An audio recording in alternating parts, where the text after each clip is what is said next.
So tell me about being on The Voice. It was fun. I did it back in November. Uh-huh. They film so far. Right. Shakira's not in town that much, so you gotta film when she's there. But it was cool because I'm doing it with her. I'm her. Right. I'm her advisor or whatever, and everybody's like, I can't believe you're doing it for her team. I'm like, hey, she asked me. I'm like, hell yeah, it's cool. How did that first come about, that first conversation? Did Blake ask you if you would do it or whatever? Did they contact you and then you told him, hey, guess what I'm doing? Well, actually, I guess Blake and Shakira had talked about it at some point. Blake's like, well, just ask her. And so they did. She called, or, whoever, my manager's like, hey, Shakira's people are called and want you to be her advisor. And I'm like, and Blake had mentioned it to me. He was like, would you do that? And I'm like, well, do you care? And he's like, no. I'm like, okay, hell yeah.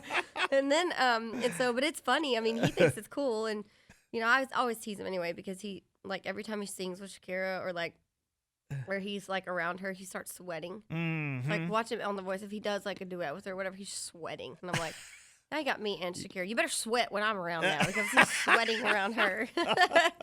But it was fun. She's so feisty and cool. And, she's just a cool hang, too. So she seems like it. Had you spent much time with her before that? No, I hadn't at all. And so that whole day or 2 days of just being around her, just respect her as a, artist and businesswoman. And she says really smart things. She doesn't know. I mean, her English is so scattered, but when she says stuff, she says such big words. I'm like, I don't even know that word in English. How do you, what are you talking about?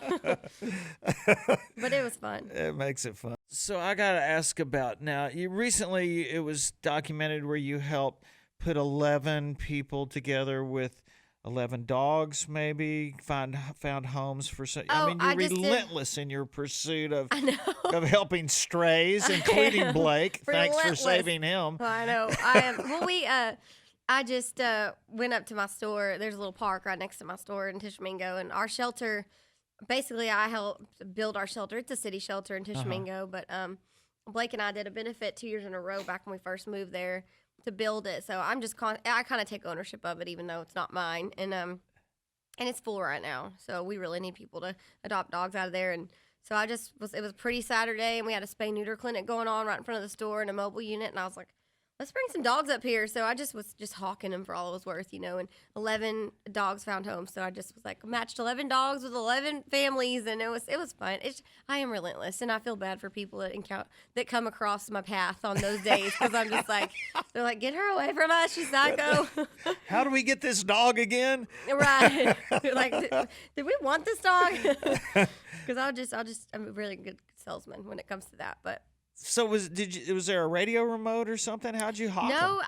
I just was up there. I mean, we're pretty busy on Saturdays, and so I just have them on a leash, just walking around in front of my store, just like, hey, after you're done shopping, would you like to come see the shelter dogs we have over here? And we had a lot up there that had been there a while. The bigger dogs we have a harder time adopting out. So I was gonna ask that. The cutesy little chihuahuas and stuff people take more likely than the big black labs and stuff. So had a whole lot of them up there that had been there a long time, and I don't know, I'm so passionate about it. And if people weren't necessarily looking for a dog, but they're not, they're kind of open to the idea, those are the ones I can hook pretty good. Have you always been that way? How did this get started?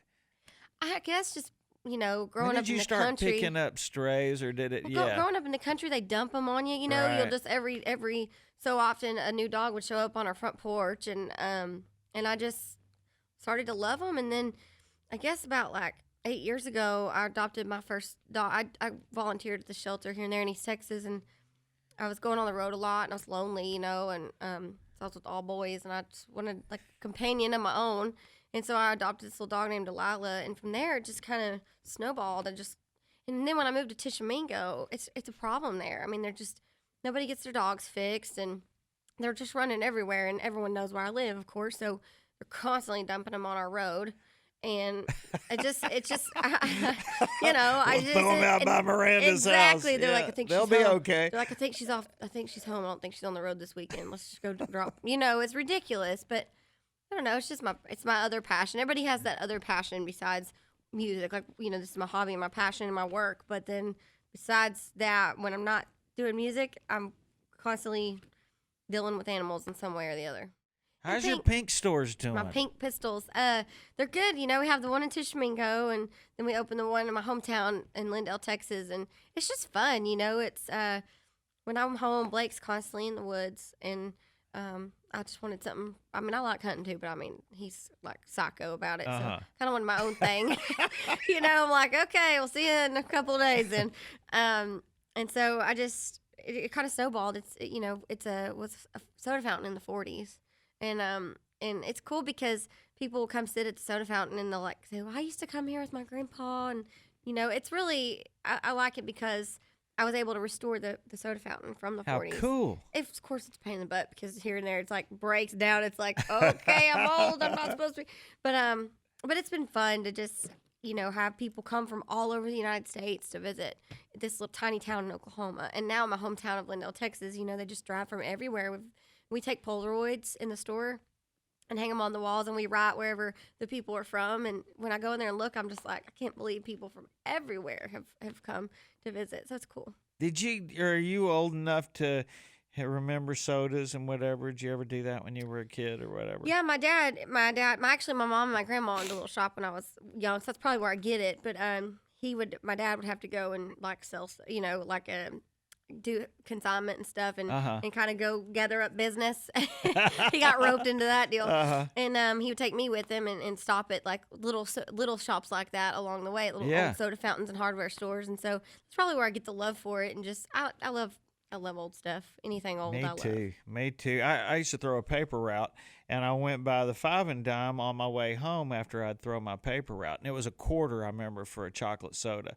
So you get ice cream and have soda water in there, and they put that chocolate, and do that thing. So and I made $1 for throwing 100 papers. So 25% of my income daily went to my chocolate soda, but it was what I look forward to all day long when I'm throwing those papers. I'm like, that's all right. Chocolate At the end of the day, I get that chocolate soda. That's it was funny because because I had to learn how to use it because the soda fountain was completely broken down when I bought the building, so I had to send it off, get it redone.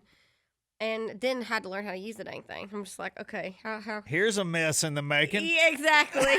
But I made up a drink. It's called the Pink Pistol, and it's cherry and vanilla syrup and soda water with a cherry on top. It's really good, and you can put whipped cream on it if you want. It's also good with vodka. I don't serve that to the customers. Yeah, I serve that to myself. So you can serve that to the customers. Yes. Yeah. That's for after hours. So what's our best selling item at the Pink Pistol? You know what people want the most is something that says Pink Pistol. So we have cups and T-shirts and keychains, and they just Souvenir. want because it's become kind of a destination thing, which I never would have thought. I just thought I was painting a bunch of stuff pink and selling whatever, but it's pretty cool that they just want something that says Pink Pistol, Tishomingo, Oklahoma, which is so cool for our tiny town. So that's kind of what we focus on, but there's everything. It's constantly changing too. You could come right now and then you come in 6 months and maybe have completely different inventory. We just keep it moving. But do you have Neiman Marcus has at the end of their Christmas catalog, they got a helicopter or something. What would be that cool extreme item in the Pink Pistol? You know what? It might just be something random because we have furniture. I've got this huge Ferris wheel display type deal. I might just decide to sell it. I have a piano that I painted pink. That's beautiful and it works. So something like that, something random, or your local shelter dog. We might have just spray painted. It's pink hair chalk day. It'll come off. Well, you got soda fountains, you got an Airstream, and you got a song called Automatic, and that's what you're playing with, isn't it? I mean, you seem to have a really good sense for, I don't know if nostalgia is the right word, but, those things that kind of stick around that have that cool factor. And it's always ran a thread through your music, I think, that kind of thought. But this song sort of captures the whole picture of that, doesn't it? I think so. I mean, I really love old things and cherishing the character of something, like the soda fountain or my 55 Chevy my dad bought me when I was 17. And I don't know, it really, this song especially, I don't want everybody to think I'm just kind of like saying the good old days. I love today. I love, Right. everything happening fast and what's going on. But I just know that we need to stop for a second and take a moment and enjoy what's happening and now and what made us who we are. All the things that that growing up in the country, and my mom had a clothesline and that 55 Chevy, learning to drive the 3 on a tree, and my dad teaching me, and those moments made me who I am, and that's why I'm here. So, I think just writing about it and having a song out about it is hopefully will make people stop and think about their own life and why they are who they are. Yeah, I don't think it's harping on the good old days. To me, that song has a lot to do with kind of doing things for yourself too. I mean, there's just such satisfaction in living about things that are not automatic, things that are, you could go on and on about just learning how to do stuff with your hands and the sense of accomplishment of physically doing stuff. I know. I mean, it doesn't have anything to do with, you're talking about the good old days. It's like, yeah, let's actually accomplish something other than surfing on the internet.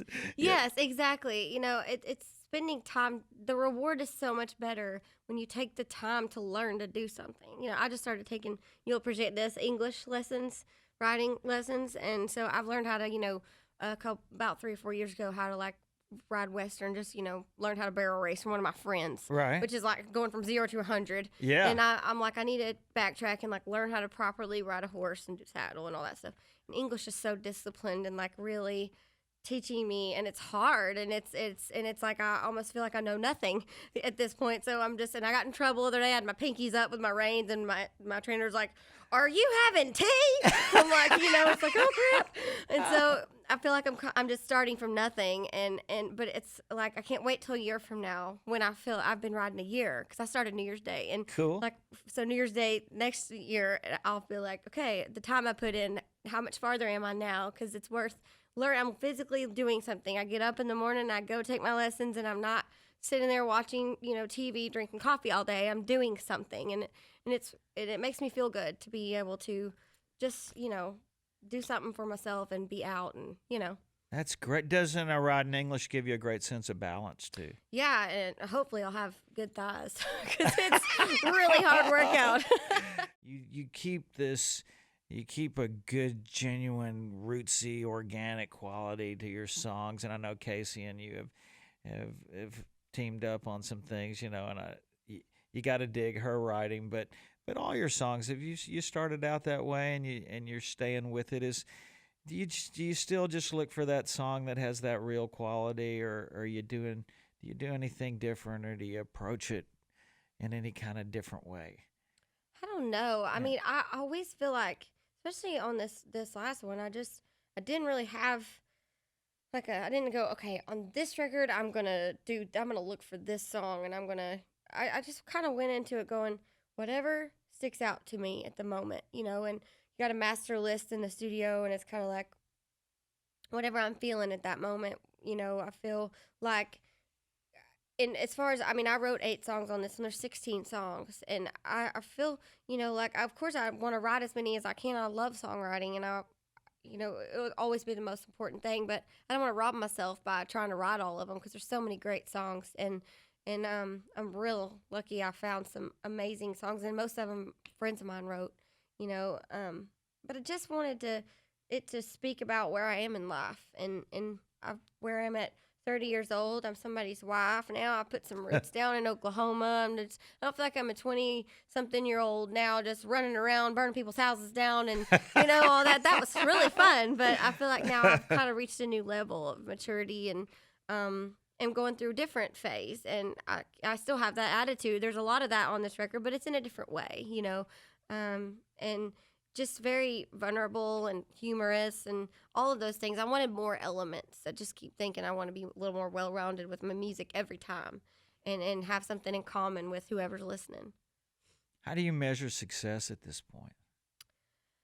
That's a great question. I mean, how do we measure success? I feel like I measure success by like, for one instance, being able to hand my record to one of my heroes. Like, that feels good to me. I remember I handed I handed my record Revolution to Patty Loveless, and I was like, I felt good about it, and that's success. And awards are amazing and nominations are amazing, but people coming up to you going, your song got me through a really hard time. Gunpowder and Lead saved my life. That's really the success that's going to matter over time, And so I think measuring success changes as you get older. I mean, don't you think that? Absolutely. It's just like it changes as time goes by what your success is to you.